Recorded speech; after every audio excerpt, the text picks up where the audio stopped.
उन्नाव बलात्कार केस के आरोपी कुलदीप सिंह सैगर को जमानत देने वाले जज के घर से ढेरों सारा कैश बरामद हुआ। जी हां, जस्टिस यशवंत वर्मा उस वक्त इलाहाबाद कोर्ट पे जज थे, लेकिन 2021 में दिल्ली हाईकोर्ट आ गए। यही नहीं, जस्टिस यशवंत के पिता भी इलाहाबाद हाईकोर्ट में जज थे। दिल्ली में उनके घर में आग लगी, वहां फायर ब्रिगेड वालों को एक कमरे से बहुत सारा कैश दिखाई पड़ा मिला। जानकारी चीफ जस्टिस तक पहुंची।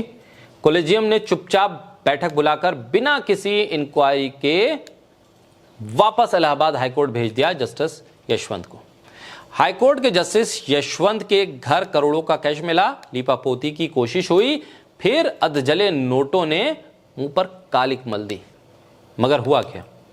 अगर किसी सामान्य व्यक्ति के घर पर इतना कैश मिलता तो ना जाने कौन कौन सी धाराएं लगती, ना जाने कौन कौन से चैनल पहुंचते, ना जाने कितनी तरह की डिबेट होती, धर्म भी ढूंढा जाता, जाति भी ढूंढी जाती, पाकिस्तान से भी कनेक्शन हो सकता था, ना जाने नक्सली कहा जाता और ना जाने क्या क्या कहा जाता, चुनाव में मुद्दा भी बनता। लेकिन ये ठहरे जज साहब तो सिर्फ ट्रांसफर पोस्टिंग से काम चला दिया। सरकार और सुप्रीम कोर्ट दोनों कार्रवाई पर सिर्फ और सिर्फ स्वांग कर रही हैं। खबर आई कि जस्टिस वर्मा को न्यायिक कार्रवाई से हटा दिया गया। माने अब वो डेली केस की सुनवाई नहीं करेंगे, जांच हो रही है, लेकिन बात हाथ से निकलती हुई दिल्ली और लखनऊ की लड़ाई में बदल गई है। दिल्ली वाले जज साहब को लखनऊ वाले वकील साहब मान नहीं रहे, यानी दिल्ली में मोदी जी की सत्ता और लखनऊ में योगी जी की कुर्सी टकरा रही है। दिल्ली और लखनऊ के बीच में ये लड़ाई ऐसे बढ़ी कि इलाहाबाद हाईकोर्ट बार एसोसिएशन ने दिल्ली हाईकोर्ट से जस्टिस यशवंत वर्मा के तबादले के विरोध में अनिश्चितकालीन हड़ताल शुरू कर दी। मंगलवार हाईकोर्ट के गेट नंबर 3 पर इकट्ठा होकर वकीलों ने नारेबाजी की। इलाहाबाद हाईकोर्ट बार एसोसिएशन के अध्यक्ष अनिल तिवारी कहते हैं कि किसी सामान्य कर्मचारी के घर पे अगर 15 लाख मिलते तो उसे जेल भेजा जाता। जज साहब के घर पर 15 करोड़ मिले हैं, उन्हें घर वापसी का इनाम दिया जा रहा है। जस्टिस यशवंत वर्मा इलाहाबाद आए तो कोर्ट में काम नहीं होगा। यानी लखनऊ वालों ने तय कर लिया है कि दिल्ली वालों को घुसने नहीं देंगे और दिल्ली का जारी फरमान लखनऊ में माना नहीं जाएगा। बार एसोसिएशन ने केंद्र सरकार और सीजेआई से जस्टिस यशवंत वर्मा के खिलाफ महाभियोग लाए जाने की मांग की है।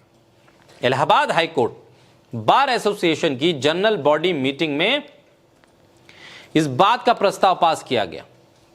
हाईकोर्ट बार एसोसिएशन ने प्रस्ताव पास करके सीजेआई से मांग की है कि जस्टिस यशवंत वर्मा का इलाहाबाद हाईकोर्ट तबादला न किया जाए। बार एसोसिएशन ने कहा कि इलाहाबाद हाईकोर्ट डंपिंग ग्राउंड नहीं है, यानी कि आप कचरा दिल्ली से लाकर लखनऊ में डंप नहीं कर सकते।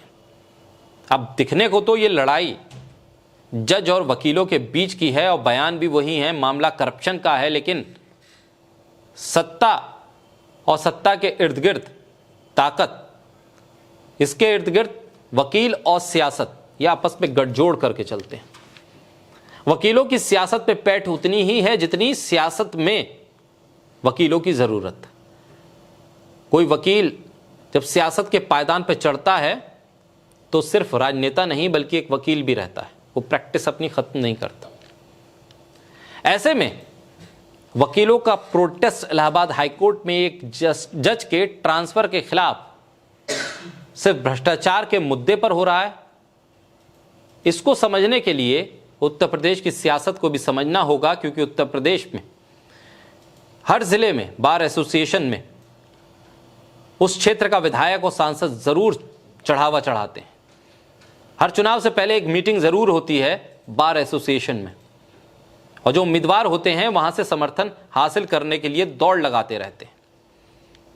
तो समझना होगा कि इसकी चोट कहां तक है, और जस्टिस यशवंत के खिलाफ अगर मोर्चा खुल रहा है तो ये लड़ाई दिल्ली और लखनऊ की है, या सिर्फ इस लड़ाई को जज और वकीलों के बीच भ्रष्टाचार के मुद्दे पर उठ रही आवाज़ों को एक जगह देने की कोशिश के तौर पर देखा जाए।